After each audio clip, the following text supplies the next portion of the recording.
A paz do Senhor Jesus, meus irmãos, é com muita alegria que estamos por começar mais uma de nossas pré-aulas, as pré-aulas do currículo da Escola Bíblica Dominical da Casa Publicadora das Assembleias de Deus no Brasil. O tema desse nosso trimestre é As Promessas de Deus. Confie e viva as bênçãos do Senhor, porque fiel é o que prometeu. Nós veremos hoje a lição de número 5, a lição prevista para ser aplicada no dia 3 de novembro de 2024. E o tema proposto para esta ocasião será a promessa da salvação.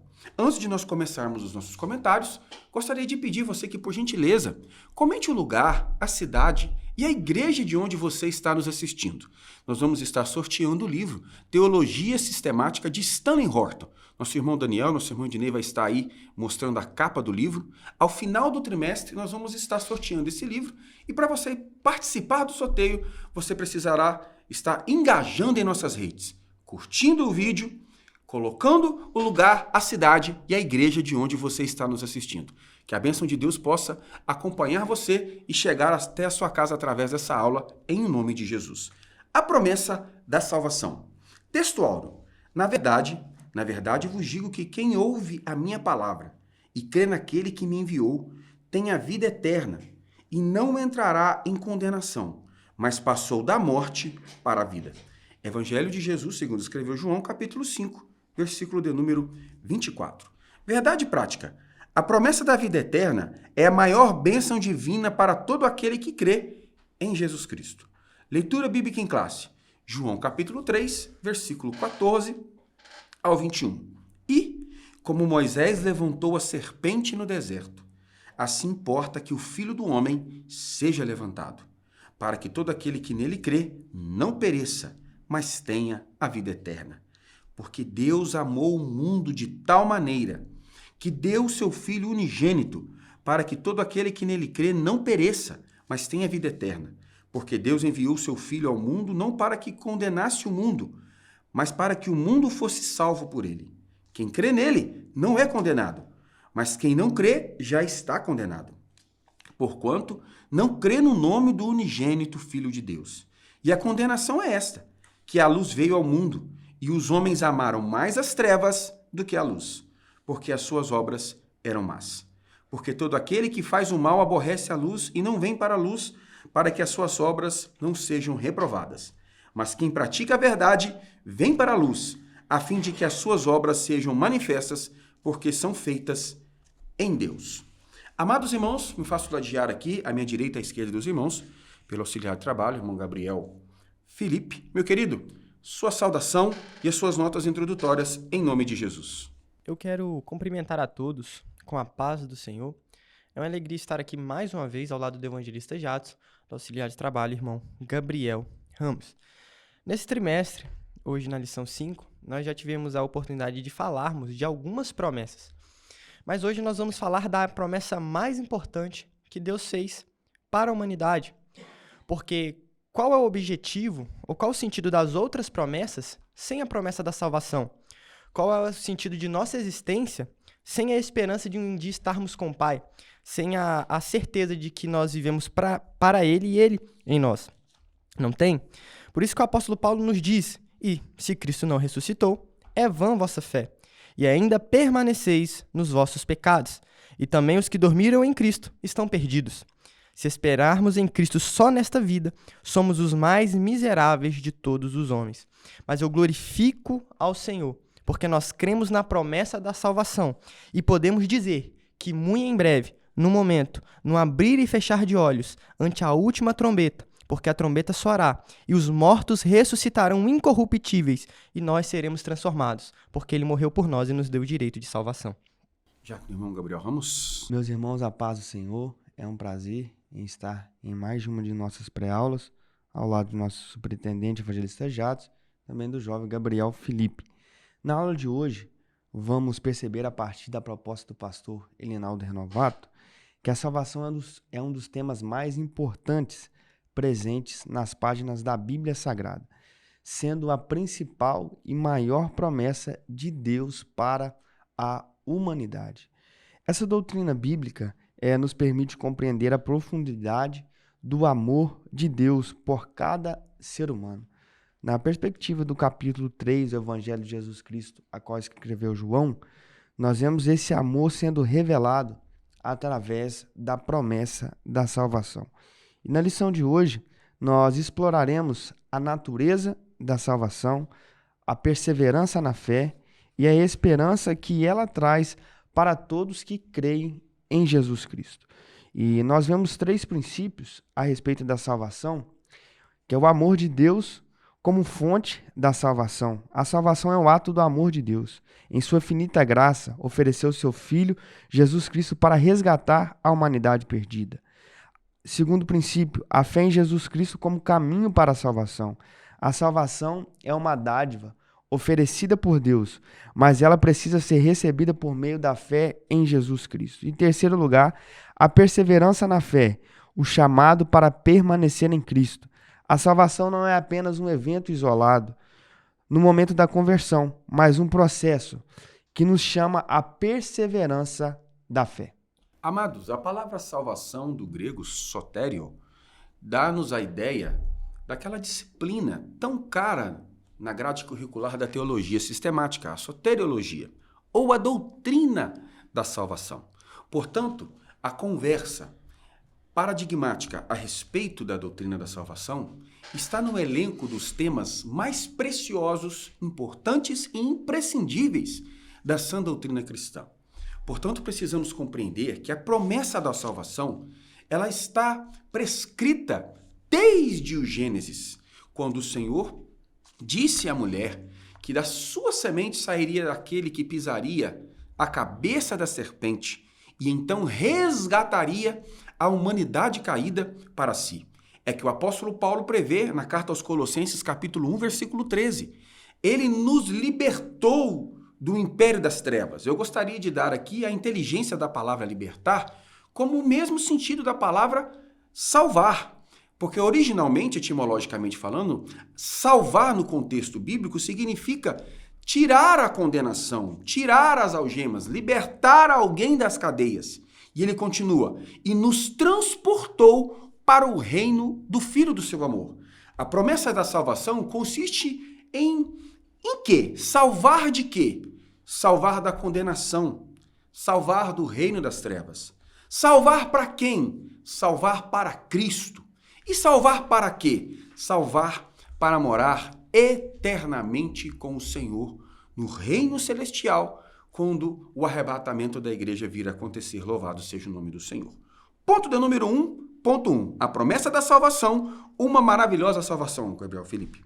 Nós precisamos reconhecer que se não olharmos para Jesus, se nós não estamos nele, nós estamos condenados.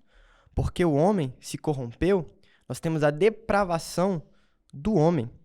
Então, se nós não olharmos para Cristo, nós estaremos perdidos. Romanos 3:23, porque todos pecaram e destituídos estão da glória de Deus. O pecado faz separação entre o homem e Deus. Tendo pecado, nós não temos mais direito à glória eterna. E mais, nós temos direito à morte, porque o salário do pecado é a morte. Mas louvado seja o nome do Senhor pela salvação, porque o dom gratuito de Deus é a vida eterna. Por quem? Por Cristo Jesus, nosso Senhor. Então nós, por causa dos nossos pecados, estamos condenados. E nós precisamos reconhecer isso, porque assim como a comparação feita nesse episódio de Números, o povo, se não olhasse para aquela serpente, morreria. Nós, da mesma forma, se não olharmos para Cristo, nós morreremos. Mas se olharmos para Jesus e o aceitarmos, em seu sangue somos justificados, somos por ele regenerados, nos tornando filhos e santos, para então podermos dizer que, agora, libertos do pecado e feitos servos de Deus, tende o vosso fruto para a santificação e, por fim, a vida eterna. Então estamos falando aqui de uma obra maravilhosa, uma obra de Jesus Cristo ali na cruz do Calvário, que nos libertou do pecado e nos concedeu o direito da salvação. Então nós precisamos reconhecer que é somente olhando para Ele, é somente nele que nós temos essa salvação. Louvado seja o nome do Senhor. Gabriel Ramos, uma maravilhosa salvação.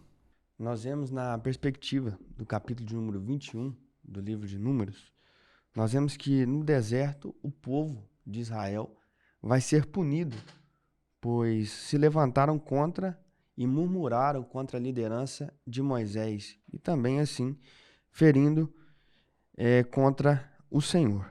Contudo, Deus em sua misericórdia instruiu Moisés a levantar uma serpente de bronze, porque Israel havia sido punido com serpentes venenosas. E essa serpente de bronze havia uma promessa, que qualquer pessoa que olhasse para ela seria curada. E nós vemos que esse ato simboliza a remoção da maldição e da morte física que o pecado trouxe. Da mesma forma, no Evangelho de Jesus Cristo, a qual escreveu João, capítulo 3, versículo 14 e 15, Jesus relaciona esse evento ao seu próprio sacrifício na cruz do Calvário. Assim, como a serpente de bronze trouxe cura física para os israelitas, a cruz de Cristo traz redenção e cura espiritual para aqueles que creem em Cristo Jesus e em seu sacrifício. A fé em Deus nos traz cura e redenção.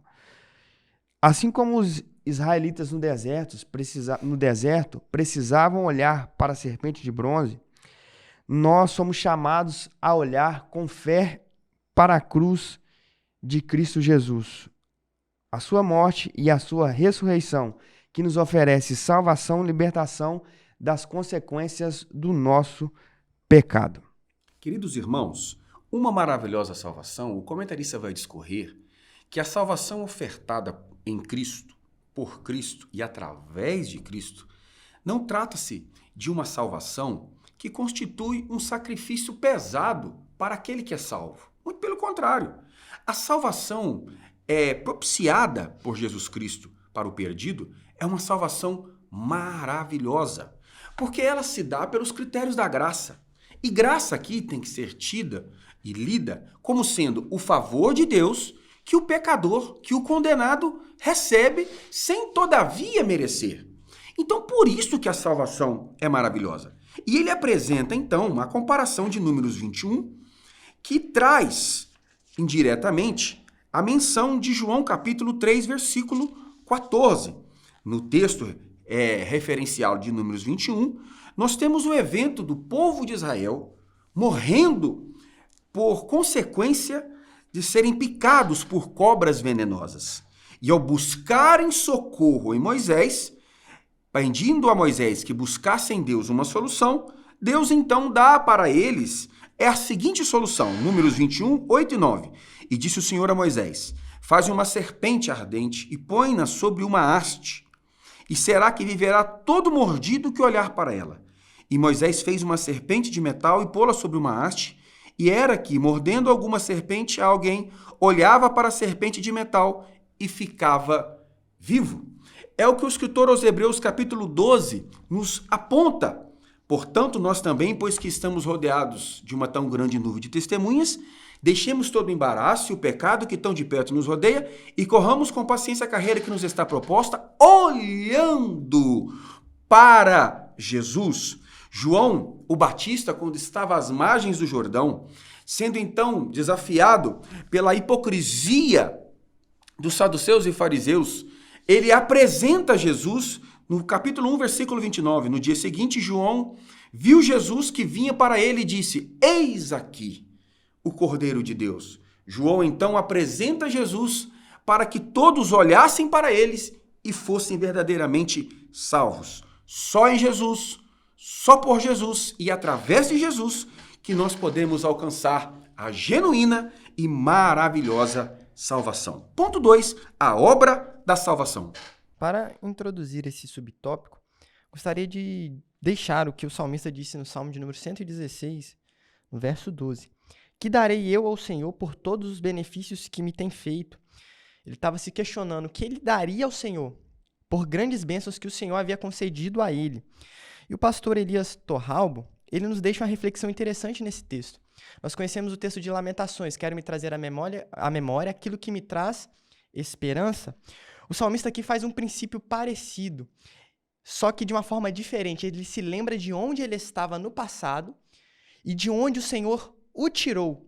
E esse sentimento e essa lembrança gera nele um sentimento de gratidão e de reflexão de onde ele estava e de onde o Senhor agora o havia colocado. Vamos fazer algo semelhante com a salvação, para que nós possamos ver o quão bom é o nosso Deus. Ele nos libertou do pecado e nos concedeu perdão. Colossenses capítulo 1, versículo 13 e 14. Ele nos tirou da potestade das trevas e nos transportou para o reino do Filho do seu amor, em quem temos a redenção pelo seu sangue, a saber, a remissão dos pecados. Mas não para por aí. Ele nos livrou do inferno e da condenação. Mateus 13, 30. Deixai crescer ambos juntos até a ceifa, e por ocasião da ceifa, direi aos ceifeiros: colhei primeiro o joio e atai-o em molhos para o queimar, mas o trigo ajuntai-o no meu celeiro. Então aqui nós temos um contraste. Enquanto o joio vai ser queimado, o trigo está ajuntado no celeiro. Glorificado seja o nome do Senhor. Então, se nós começarmos a ver o que o Senhor Jesus gerou em nós por conta da salvação, nós veremos que devemos ser eternamente gratos ao Senhor, porque Ele nos livrou do inferno, do pecado, do poder das trevas e de Satanás, e entre outras características e promessas bíblicas aqui. Então nós precisamos fazer assim como os salmistas, nos relembrar do que o Senhor fez, e veremos que gerará em nós esse mesmo sentimento: que darei ao Senhor, darei a minha vida, porque Ele entregou a sua vida por mim, então agora viverei por Ele. Graças a Deus. A obra da salvação, irmão Gabriel Ramos. A palavra salvação, no grego sotéria, nos traz uma rica variedade de significados. O pastor Elinaldo Renovato, nesse subtópico, ele vai associar em várias coisas. Primeiro, a salvação é descrita como livramento do perigo. A salvação está associada à saúde e ao bem-estar físico. A salvação é retratada como livramento da prisão. E em Hebreus capítulo 11, versículo 7, é mencionado no contexto de livramento do dilúvio. Nós vemos que esses diferentes aspectos da salvação mostram que a obra de Deus é ampla e completa. Nós vemos que ela abrange desde o livramento espiritual até a proteção e cuidado em nossa vida cotidiana. Nós vemos que a obra da salvação, realizada por Cristo Jesus, tem um foco central na libertação do poder do pecado e da condição. A obra da salvação, realizada por Cristo Jesus, tem um foco central: a libertação do pecado e também da condenação eterna.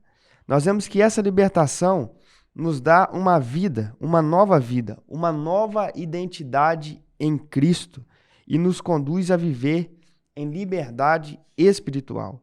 Não estamos mais sob a influência destrutiva do pecado, mas somos livres para viver em retidão e em comunhão com o nosso Deus.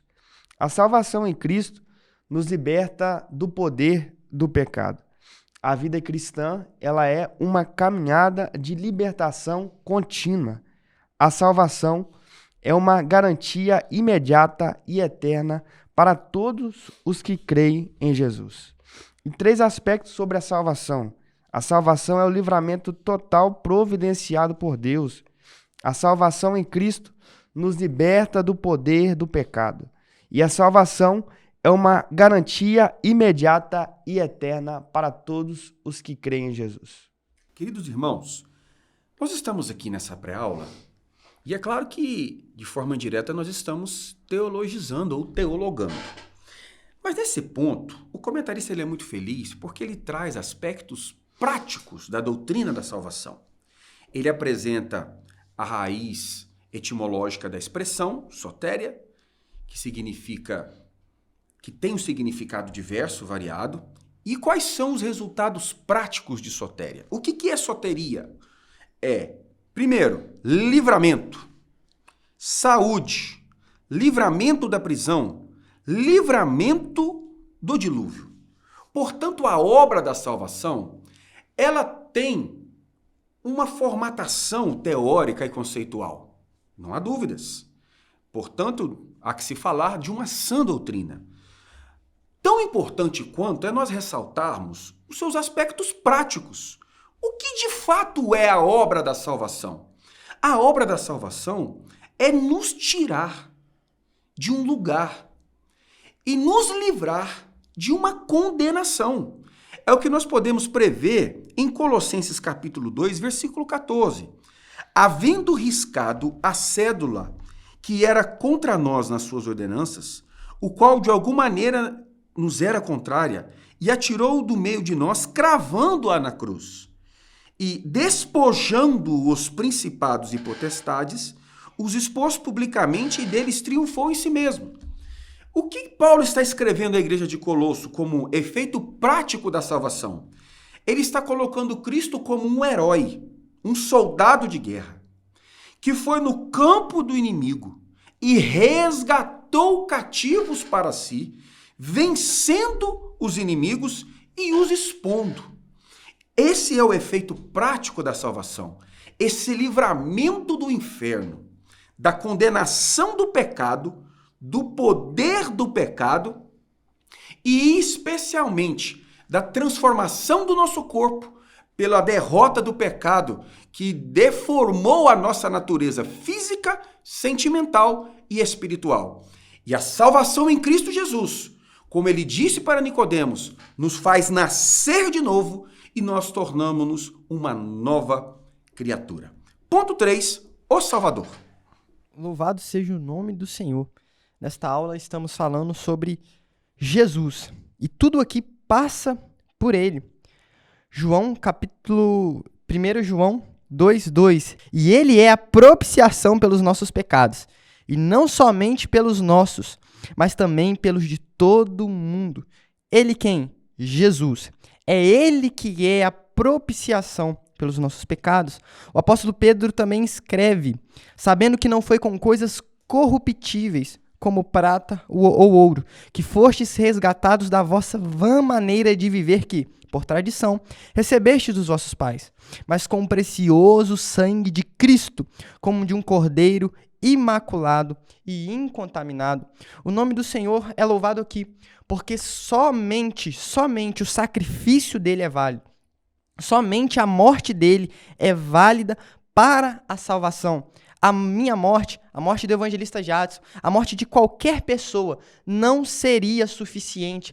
A minha morte não seria suficiente para me salvar. Somente a morte de Cristo.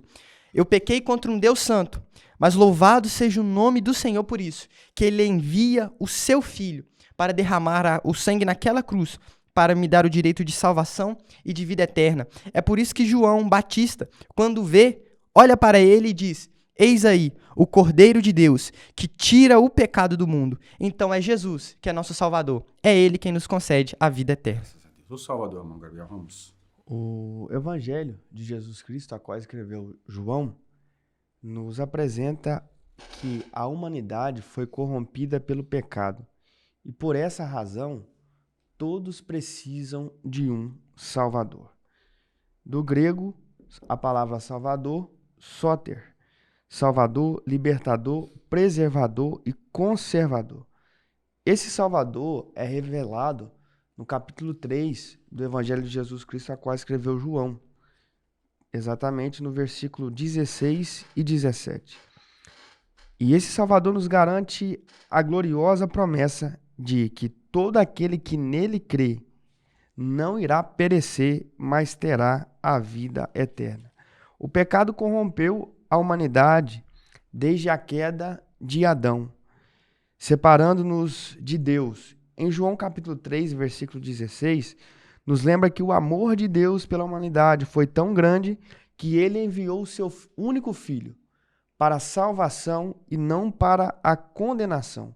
Jesus Cristo foi enviado para nos resgatar da condenação eterna. E é para todos, sem exceção. Todos necessitam desse Salvador, pois todos pecaram e estão destituídos da glória de Deus. Todos nós precisamos de um Salvador devido à corrupção através do pecado. O Evangelho nos apresenta uma solução para essa condição: a fé em Cristo Jesus.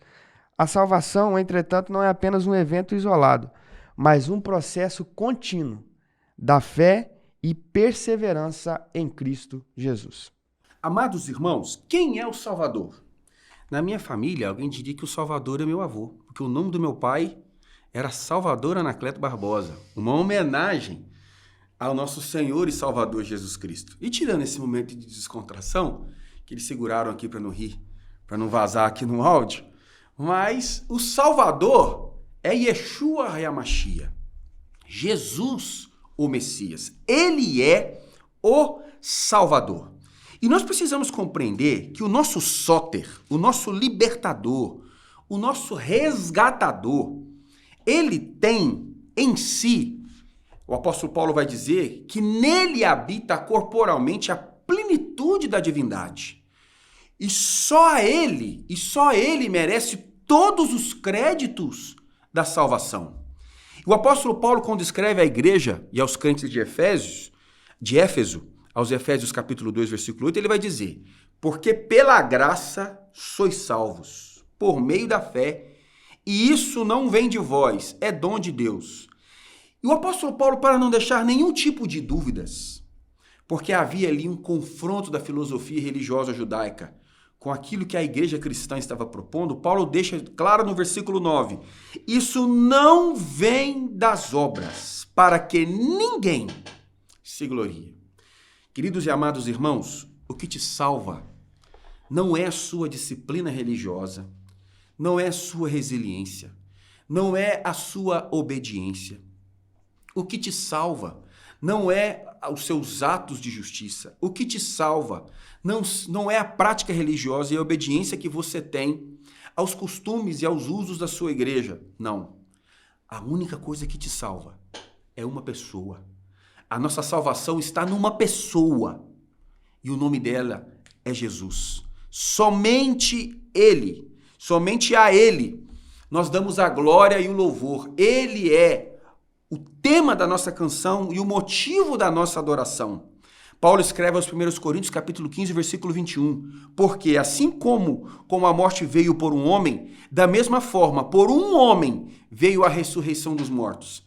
A garantia da nossa salvação está na pessoa bendita do nosso Salvador, Jesus Cristo de Nazaré, o amor da nossa alma. Ponto do número 2, a natureza da promessa da salvação. Ponto 1, a justificação, irmão Gabriel Felipe. Para falar da justificação, gostaria de fazer uma comparação com aquilo que está escrito em Levítico capítulo 16, onde, em uma cerimônia que até apontava para o próprio Cristo, que é o Cordeiro de Deus enviado ao mundo, acontecia o seguinte: no dia de chamado Yom Kippur, o sacerdote faria expiação pelo seu pecado e o pecado de todo o povo. Então aqui nós tínhamos 2 bodes. Um era sacrificado para que seu sangue fosse aspergido, e o outro seria, depois de confessados os pecados, levado até o deserto. Mas quero utilizar desse que era sacrificado. Ele era sacrificado e seu sangue era espargido sobre o propiciatório. E aí eu quero te relembrar que dentro da arca havia o quê? As tábuas da lei. E aí o pregador diz que o Senhor olhava para a arca. E na arca tinha as tábuas da lei. Então ele olhava e pensava: pela lei, o povo precisa morrer, porque transgrediu contra a lei. Só que, em contrapartida, ele olhava para o sangue que estava sobre o propiciatório. E o sangue que estava sobre o propiciatório indicava que os pecados estavam sendo encobertos. Então o Senhor olhava e pela lei precisava morrer, mas pelo sangue havia ali misericórdia, porque o sangue estava sobre a tábua da lei. E assim, o pecado era encoberto. Com Jesus é semelhante. Nós, pelos nossos pecados, transgredimos e merecemos morrer. Mas pelo sangue do Senhor Jesus, nós somos justificados. Então não é que eu mereço, mas que é o sangue de Jesus que está sobre minha vida me justifica. E os pecados que eu cometi agora são perdoados por Jesus Cristo. Graças a Deus. Justificação, Gabriel Ramos. A justificação, no contexto bíblico, significa que o pecador que crê em Cristo Jesus é declarado justo diante de Deus. Por meio da justificação, o crente não é mais visto como culpado ou digno de punição. Em vez disso, ele é tratado como justo diante de Deus, pois a justiça de Cristo lhe foi imputada. A justificação não só nos absolve da culpa, mas também nos liberta do merecimento da punição divina. A obra de Cristo na cruz foi completa e suficiente para pagar toda a dívida que tínhamos com Deus. A justificação nos traz uma consequência gloriosa. E qual consequência é essa? Paz com Deus. Romanos capítulo 5, versículo 1, nos lembra que, sendo justificados pela fé, agora temos paz com Deus através de Cristo Jesus. O crente justificado pode viver com a certeza que não há mais inimizade, não há mais barreira entre ele e Deus, pois a justificação removeu toda a barreira que o pecado criou. Portanto, a justificação é um dos aspectos mais importantes da obra salvífica de Cristo Jesus. Ao crer no Evangelho e aceitar Jesus como Salvador, o pecador é declarado justo diante de Deus, livre de toda a punição do pecado. Amados irmãos, para Deus salvar alguém, alguém precisaria ser declarado justo. Daí a expressão justiça divina, daí a expressão justificação, que tem como raiz etimológica o verbo justificar. O que é justificar? É tornar-se ou tornar alguém justo.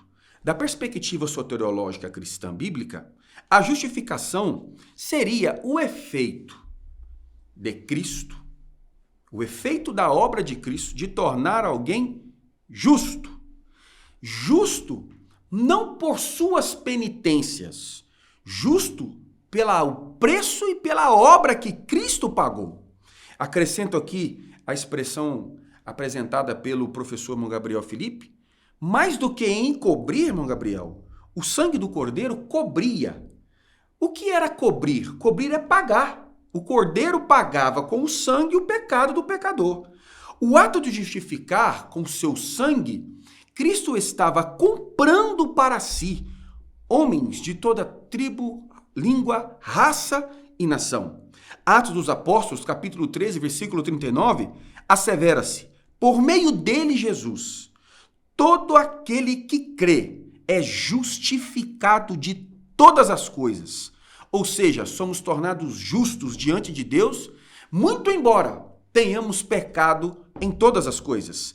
A palavra de Deus, Romanos capítulo 3, versículo 24, nós temos a seguinte consideração: sendo justificados gratuitamente por sua graça, por meio da redenção que há em Cristo Jesus. Gabriel Felipe, Gabriel Ramos, quanto vocês pagaram para Jesus para serem justificados? Quero a resposta. Pagaram alguma coisa? Não. O sacrifício é gratuito, nós não pagamos nada, mas ele pagou o preço com a sua própria vida. E essa justificação, o ato de nos tornarmos justos, ele é tão efetivo que o escritor aos Hebreus, capítulo 10, versículo 17, vai nos dizer: declaração do Eterno, dos seus pecados e iniquidade não me lembrarei mais.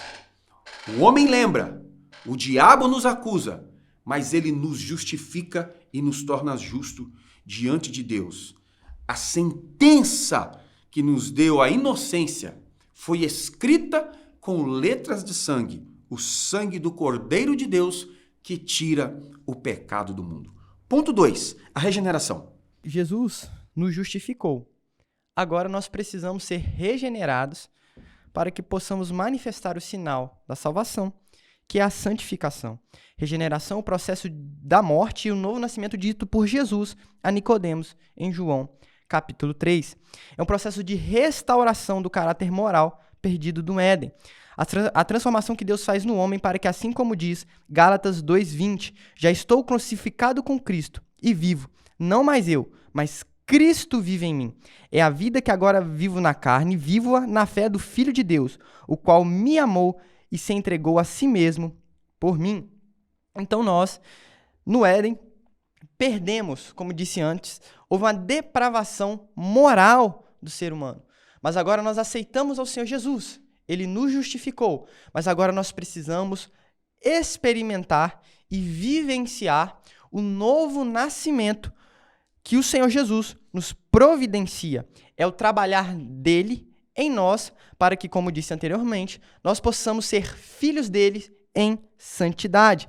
Vivendo agora, como diz o apóstolo Paulo, e se Cristo está em vós, o corpo, na verdade, está morto por causa do pecado, mas o Espírito vive por causa da justiça. Assim como diz Romanos 12, sacrifício vivo. Eu morro para mim mesmo, mas agora vivo por ele. É o processo de restauração de Cristo em nós para podermos viver por ele. Então, louvado seja o nome do Senhor por isso. Todo crente precisa ser regenerado. Todo crente precisa experimentar o novo nascimento. Se o crente não é regenerado, ele não aceitou o Senhor verdadeiramente. Gabriel Ramos, regeneração. Para que a obra da salvação apresentada no Evangelho de Jesus Cristo, a qual escreveu João capítulo 3, se manifeste na vida de uma pessoa, é imprescindível que ocorra o novo nascimento. Jesus explica a Nicodemos que quem não nascer de novo não pode ver o reino de Deus. Esse nascimento espiritual é realizado pelo Espírito Santo, que transforma a condição do pecador e o reconcilia com Deus. A regeneração é uma mudança interior, que vai além de uma simples mudança de comportamento. Trata-se de uma nova identidade, idealizada pelo Espírito Santo. A regeneração ou novo nascimento envolve uma transformação interior profunda. João capítulo 16, versículos 7 a 11, nos ensina que é o Espírito Santo que convence o homem do pecado, da justiça e do juízo. E é por meio do poder do Espírito que o coração do pecador é transformado e ele passa a experimentar uma nova vida. Uma vez que nascemos de novo, passamos a fazer parte da família de Deus. O apóstolo Paulo nos ensina em Romanos capítulo 8, versículo 16 e o versículo 17, que o Espírito Santo testifica que somos filhos de Deus e co-herdeiro de Deus, com Cristo. Portanto, o novo nascimento é um requisito indispensável para que a obra da salvação se manifeste na vida do crente. Esse processo da regeneração é uma transformação profunda e vai trazer uma mudança radical no coração do pecador. Queridos, a justificação é obra do Filho, exclusivamente justificados pela obra de Cristo. E a regeneração é também uma obra exclusiva do Filho, do Pai e do Espírito. Porque a regeneração nada mais é do que gerar novamente. Por isso, o prefixo regenerar, ou nascer de novo, ou gerar de novo. No encontro de Jesus com Nicodemos se apresenta para Jesus com certas conveniências e protocolos de educação. Jesus Cristo já vai direto na veia. Olha, Nicodemos, João 3,3. Na verdade, te digo que aquele que não nasceu de novo não pode ver o reino de Deus. E Nicodemos, então, tomado de toda a filosofia judaica que conhecia, de toda a religiosidade que dominava, ele então, como é que pode ser isso? Eu vou nascer de novo, eu vou entrar dentro do ventre da minha mãe? Jesus Cristo então responde no versículo 5 e 6. Na verdade, te digo que aquele que não nascer da água e do Espírito não pode entrar no reino de Deus. E ele vai dizer, como é que se dá esse novo nascimento, Nicodemos? O que é nascido de carne é carne, e o que é nascido do Espírito é Espírito. Então, Jesus Cristo está falando de um ato espiritual e miraculoso da ação do Espírito Santo, que faz com que o pecador nasça de novo, tenha um novo registro e tenha o seu nome escrito no livro da vida. Quando nós nascemos, somos registrados e inscritos lá no cartório do livro de registro civil. Mas quando encontramos a Jesus e nascemos de novo, somos registrados, escritos e inscritos no livro da vida. É o que Pedro escreve na sua primeira carta, capítulo 1, versículo 23. Vocês foram regenerados, não de uma semente perecível, ou seja, não do relacionamento de pai e mãe, mas imperecível, por meio da palavra de Deus, viva e permanente. Ou seja, o novo nascimento é o resultado da aplicação da palavra de Deus em nós, que no ato do batismo nós somos sepultados e nascemos de novo uma nova criatura. Ponto 3, santificação. Agora que já fomos justificados e regenerados, nós precisamos manifestar o sinal da obra feita por Cristo em nós, que é a santidade. Precisamos viver em santidade. Como que eu aceitei ao Senhor Jesus, o Espírito Santo trabalhou em mim, mas eu não apresento o sinal da salvação, não apresento a santificação? Não faz sentido. O crente regenerado, ele precisa manifestar a santidade, o fruto do Espírito, descrito em Gálatas 5:22. A santificação ou a santidade é imprescindível para o crente que quer morar no céu. 1 Pedro, capítulo 1, 15 e 16. Mas, como é santo aquele que vos chamou, sede vós também santos em toda a vossa maneira de viver. Porquanto escrito está, sede santos, porque eu sou santo. Hebreus 12:14. Segui a paz com todos e a santificação, sem a qual ninguém verá o Senhor. Então a santificação é imprescindível para o crente. Mas nós não podemos achar que somos santos por méritos próprios, ou a minha obra me justifica ao ponto de eu ser achado santo. Não, a santificação é o resultado, ou a santidade é o resultado da obra de Cristo em minha vida. Então, se nós somos regenerados por Ele, precisamos manifestar essa santidade, a santificação. Porque, pelo contrário, poderá se colocar em xeque se verdadeiramente nós demos lugar para que Cristo trabalhasse em nós. Gabriel Ramos.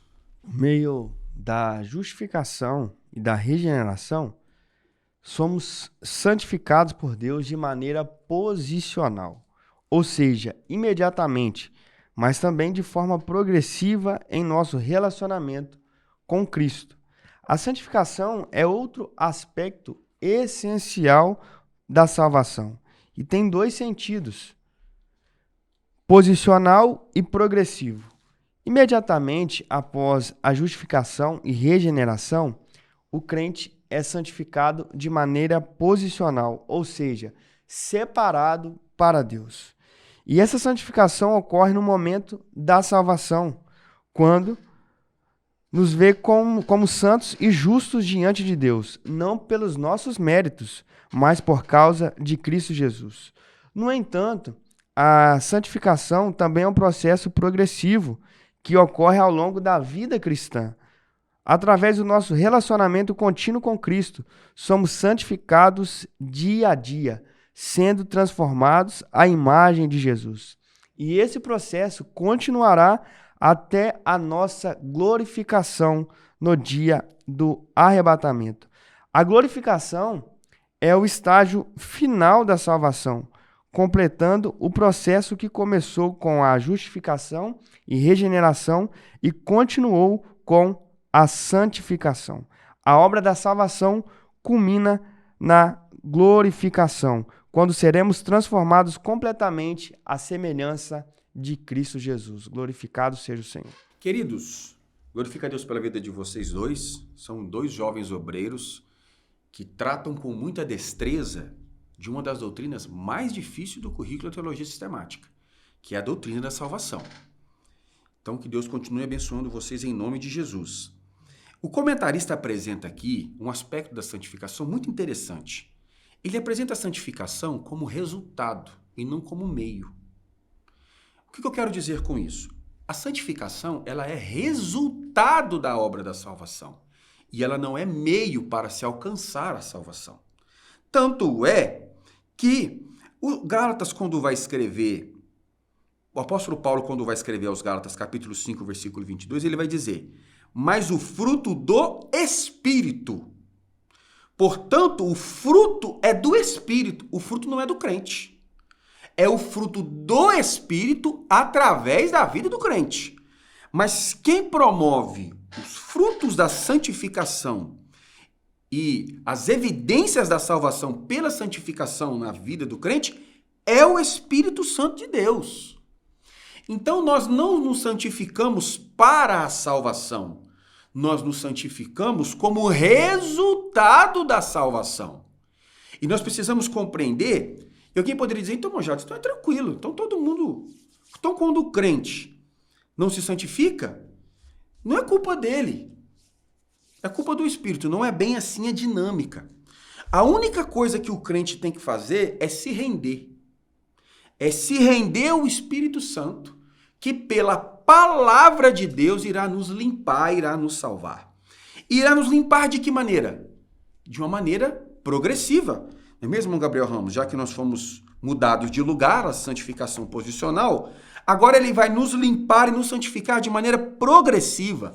É o que está em 2 Coríntios 3,18. E todos nós, com o rosto desvendado, contemplando como por espelho a glória do Senhor, somos transformados de glória em glória, na sua própria imagem, como pelo Senhor o Espírito.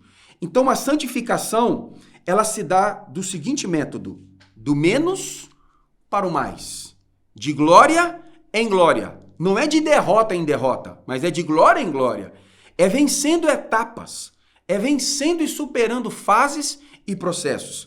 É eu sendo hoje melhor do que eu fui ontem e pior do que eu serei amanhã. É a obra do Espírito Santo em mim, pela palavra de Deus, me tornando cada dia melhor e aperfeiçoado para a glória do seu nome. E qual é o ponto ápice disso? Onde isso vai culminar? Vai culminar no arrebatamento da igreja. Quando o apóstolo Paulo escreve aos Coríntios, capítulo 15, a partir do versículo 50, quando ele diz que isto que é corruptível se transformar e se revestir em incorruptibilidade, quando então o nosso corpo, nosso espírito e alma serão completamente transformados e glorificados na semelhança de Cristo Jesus, o Salvador da humanidade. Ponto 3. Promessa e perseverança na salvação. A base da promessa da salvação é Cristo. A base da promessa de salvação é Cristo, reafirmando mais uma vez. Logo, a igreja de Cristo, o povo de Deus, é constituído de pessoas unidas ao Senhor Jesus. Quero relembrar o que o apóstolo João nos deixou em Apocalipse capítulo 5, versículo 4. E eu chorava muito, porque ninguém fora achado digno de abrir o livro, nem de o ler, nem de olhar para ele. E disse-me um dos anciãos: calma, João, não chores. Eis aqui o leão da tribo de Judá, a raiz de Davi, que venceu para abrir o livro e desatar os seus 7 selos.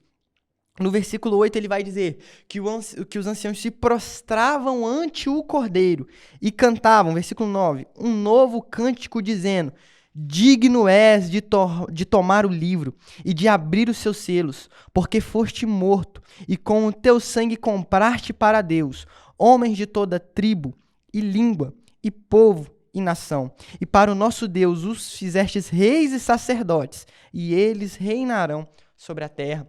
Então o nome do Senhor é exaltado aqui, nós louvamos o nome dele. Você pode perceber, como já disse anteriormente, que em todos os tópicos o tema central é Jesus Cristo, porque foi ele que comprou, como conforme acabamos de ler. Ele fez essa obra tão maravilhosa. E agora nós, enquanto igreja, somos pessoas unidas nele. Nós que estamos aqui nessa aula, evangelista Jadson, irmão Gabriel, temos algo em comum. Somos unidos por Cristo, porque ele nos comprou com sangue na cruz do Calvário. Jesus é maravilhoso, louvado seja o nome dele. A base da promessa de salvação é Cristo, irmão Gabriel Ramos. No Evangelho de Jesus Cristo, ao qual escreveu João, no seu capítulo número 3, demonstra claramente que Jesus Cristo é o centro da promessa da salvação. Deus, em sua soberania, escolheu um povo dentre aqueles que se arrependeram e creram em Jesus como Senhor e Salvador. Esse povo escolhido é a Igreja de Cristo, o corpo de Cristo, formado por aqueles que estão unidos ao Senhor. João capítulo 3, versículo 16, nos revela que Jesus Cristo é o centro da promessa da salvação, enviado por Deus para redimir a humanidade. Deus, em seu grande amor, escolheu salvar aqueles que se arrependem e creem em Jesus como Senhor e Salvador. Na perspectiva da carta de Paulo aos Efésios, capítulo de número 1, versículo 4, afirma que fomos escolhidos em Cristo antes da fundação do mundo, mostrando que a salvação é resultado da eleição soberana de Deus realizada por meio de Jesus. A vida cristã é baseada na centralidade de Cristo em nossa salvação. Devemos viver reconhecendo que tudo foi realizado por Ele e que a nossa esperança está completamente nele. Deus, em sua graça, formou um povo santo para si, constituído de pessoas redimidas pelo sangue de Cristo Jesus. Amados irmãos, nós tomamos posse daquilo que diz as Sagradas Escrituras. Romanos capítulo 11, versículo 36. Porque dele, e por ele, e para ele, são todas as coisas. Glória, pois, a ele eternamente. Amém. Cristo é o fundamento, a base, a certeza e a garantia da nossa salvação. Nós não depositamos a nossa esperança nem na igreja. Nós depositamos a nossa esperança em Cristo. Porque se a igreja for o depósito insuperável da nossa esperança, nós nos tornamos idólatras e fazemos da igreja o objeto da nossa adoração e veneração. A base e a sustentação da nossa fé é Cristo Jesus e somente a Ele nós damos a glória e o louvor do seu nome. Efésios 5, versículo 23. Ele é o cabeça da igreja e só nele nós esperamos a redenção do nosso corpo. Colossenses capítulo número 1, versículo 27, 28 e 29, nós temos aqui em síntese, Cristo em nós, a esperança da glória. Portanto, a esperança, a fé viva, a chama ardente em nosso coração de que fomos salvos, estamos salvos e seremos salvos, está no testemunho vivo de sermos a habitação da pessoa bendita de Jesus Cristo. Nós estamos nele.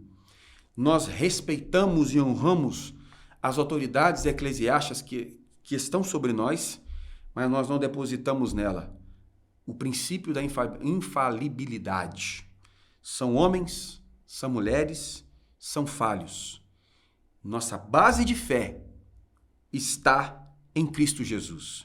O movimento dos desigrejados, que tanto cresce no Brasil, tem como fundamento os apontamentos dos erros humanos. E por isso nós não desigrejamos. Por quê? Nós servimos ao cabeça da igreja, o mentor desse ideal e dessa ideia. E esperamos dele que do céu virá para buscar a sua igreja. Ponto 2. Apostasia individual, no Gabriel Felipe. 1 Timóteo capítulo 4, versículo 1. Mas o Espírito expressamente diz que, nos últimos tempos, apostatarão alguns da fé, dando ouvidos a espíritos enganadores e às doutrinas de demônios. Apostasia é abandonar, a nossa fé e tudo que nós vivenciamos em Cristo e retroceder, abandonar esta fé e até mesmo acreditar em outras coisas. E hoje o que nós estamos vivendo em dias de apostasia, como disse o pregador, a Bíblia é mais atual do que o jornal de amanhã. E ela já nos avisou, também em 2 Timóteo capítulo 4, versículo 3 e 4, porque virá tempo em que não sofrerão a sã doutrina, mas tendo comichão nos ouvidos, amontoarão para si doutores conforme as suas próprias concupiscências, e desviarão os ouvidos da verdade, voltando às fábulas. A palavra de Deus, ela é dura em muitos momentos, nos trará uma reflexão e nos confrontará em muitas das vezes. E muitos não querem viver isso e abandonam, retrocedem e voltam para trás. Tem comichão nos ouvidos, querem ser amassageados. E muitos têm abandonado a fé. Mas o conselho que Paulo dá para Timóteo é: pregue a palavra. E nós precisamos da mesma forma, viver na palavra, porque aquele que faz a vontade de Deus permanece para sempre, conforme a 1 João capítulo 2, versículo 17. Irmão Gabriel Ramos, a apostasia individual. Nós vemos em João capítulo 3, versículo 18 e o versículo de número 20, até o versículo de número 20, que a salvação não é incondicional, pois as pessoas podem resisti-la. Além disso, mesmo aqueles que já a receberam podem vir a rejeitar os ensinos fundamentais revelados na palavra de Deus. Vemos a apostasia doutrinária, que é o voltar às práticas do pecado, e a apostasia moral, rompendo assim o relacionamento com Deus. Nós sabemos que a apostasia é uma rebelião contra Deus, o abandono proposital da fé. A Bíblia também nos ensina que aqueles que já experimentaram a salvação, experimentaram o perdão de Deus, podem romper esse relacionamento, deliberadamente rejeitando os ensinos fundamentais da fé. Essa rejeição consciente e voluntária é chamada de apostasia doutrinária, quando a pessoa abandona as verdades da fé e se afasta da palavra de Deus, tendo em vista que a apostasia não é simplesmente um desvio, mas um afastamento profundo e consciente da fé. Meu amado e meu querido irmão, a apostasia, que subscreva a expressão do nosso irmão Gabriel Ramos, é o abandono consciente e deliberado da fé. Isto é apostatar-se, é deixar de crer no que um dia se creu. É declarar ao contrário daquilo que um dia se declarou. E é ir em direção oposta a um caminho e para um lugar que estava se indo. Isto é apostasia.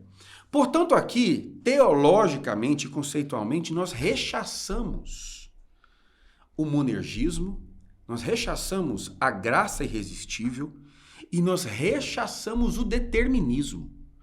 A apostasia é uma deliberação individual que está no âmbito da escolha e do arbítrio do indivíduo. É o que sugere aos Hebreus capítulo 6, versículo 4 ao 6. Porque é impossível que os que já uma vez foram, primeiro, iluminados, provaram o dom celestial e se fizeram participantes do Espírito Santo e provaram a boa palavra de Deus e as virtudes do século futuro e recaíram, sejam outra vez renovados para o arrependimento, pois assim, quanto a eles, de novo crucificaram o Filho de Deus e o expõem ao vitupério. Os irmãos deterministas calvinistas vão dizer que se alguém deixou de ser crente ou deixou de ser salvo é porque nunca salvo foi. Porque é impossível que alguém que um dia foi salvo perca a salvação. Mas o texto de Hebreus capítulo 6, ele é insuperável, porque ele vai dizer que alguém foi iluminado, que alguém provou o dom celestial e participou do Espírito Santo. E ele vai dizer, e recaíram. A palavra é clara. Aquele que cuida está de pé. Olhe, tome cuidado para que não caia. E a advertência de Cristo para a igreja de Éfeso, Apocalipse 2,5 é: lembra-te, pois, de onde caístes. O que é cair? Só pode cair aquele que um dia esteve em pé. Então é possível sim cair da graça e é possível sim perder a salvação. Isso cabe um cuidado nosso de estarmos fiéis a Deus e submetidos à sua palavra e à sua vontade. Não que dependa de nós a salvação, depende exclusivamente dele. Mas se nós formos resistentes à voz do Espírito e o entristecermos, nós perderemos o direito e o nosso nome será riscado do livro da vida. Moisés disse para Deus: Senhor, se o Senhor não perdoar esse povo, risca o meu nome do livro da vida. Que o Senhor venha ter misericórdia de nós e que nós venhamos persistir em ouvir a voz do Espírito Santo e submetermos à sua vontade. Ponto 3. A promessa e a segurança da salvação. A promessa de salvação também nos traz uma consoladora certeza. Na carta aos Filipenses, no capítulo 3, no versículo 13 e 14, o apóstolo Paulo vai dizer: irmãos, quanto a mim, não julgo que o haja alcançado, mas uma coisa faço é que, esquecendo-me das coisas que atrás ficam e avançando para as que estão diante de mim, prossigo para o alvo, pelo prêmio da soberana vocação de Deus em Cristo Jesus. Então, enquanto nós estamos aqui, estamos sujeitos a dificuldades, a momentos de angústia, de tristeza, de aflição. Mas temos uma certeza: o Senhor Jesus morreu naquela cruz para nos salvar. Nós temos a esperança de vida eterna. Por isso que o apóstolo Paulo vai continuar no versículo 20. Mas a nossa cidade está nos céus, donde também esperamos o Salvador, o Senhor Jesus Cristo, que transformará o nosso corpo abatido, para ser conforme o seu corpo glorioso, segundo o seu eficaz poder de sujeitar também a si todas as coisas. Nós nos alegramos e nos consolamos nisso aqui. Não importa o momento que nós estejamos passando, nós lembramos que a nossa cidade não está aqui, mas porque Jesus morreu naquela cruz, nós somos tirados da condenação eterna e agora nós temos uma viva esperança em Jesus Cristo. Gabriel Ramos. O ensino bíblico do Novo Testamento nos dá a certeza de que, ao passarmos pela morte, os crentes já estarão imediatamente com Cristo. Em Filipenses capítulo 1, versículo 23, Paulo expressa seu desejo de partir e estar com Cristo, mostrando sua confiança de que, ao deixar esta vida, estaria diretamente na presença de Jesus. Para o crente, a morte não é o fim, mas é a entrada para uma comunhão plena e eterna com o Senhor. A promessa de estar com Cristo imediatamente após a morte nos consola e nos dá a segurança em nossa jornada cristã. A promessa da salvação inclui uma certeza inabalável de vida eterna para aqueles que creem em Jesus Cristo. Graças a Deus. Nosso irmão Gabriel Felipe, sua palavra de conclusão em nome de Jesus, meu amado. Deixo aqui o conselho que o apóstolo Paulo deixou à igreja de Corinto, capítulo 15, versículo 58 da primeira carta. Portanto, meus amados irmãos, sede firmes e constantes, sempre abundantes na obra do Senhor, sabendo que o vosso trabalho não é vão no Senhor. Vamos continuar firmes em santificação, porque muito em breve estaremos no céu com Cristo Jesus. Gabriel Ramos, sua palavra de conclusão, meu amado. Jesus Cristo é o centro da promessa da salvação e a única esperança da redenção. E a vida eterna começa aqui, agora, no momento em que cremos em Jesus e nos rendemos ao seu senhorio, vivendo a justificação, a regeneração e em santificação, até que, enfim, teremos o nosso corpo glorificado e viveremos para sempre com Cristo Jesus. Que Deus vos abençoe. A nossa salvação não está numa instituição, nossa salvação não está em um método, a nossa salvação não está em uma religião, a nossa salvação está numa pessoa, a pessoa bendita e maravilhosa de Jesus. João capítulo 3, versículo 18. Quem crê nele não é condenado. Agradeço a sua atenção, agradeço a sua audiência, que Deus abençoe a sua casa, a sua família, em nome de Jesus. Amém.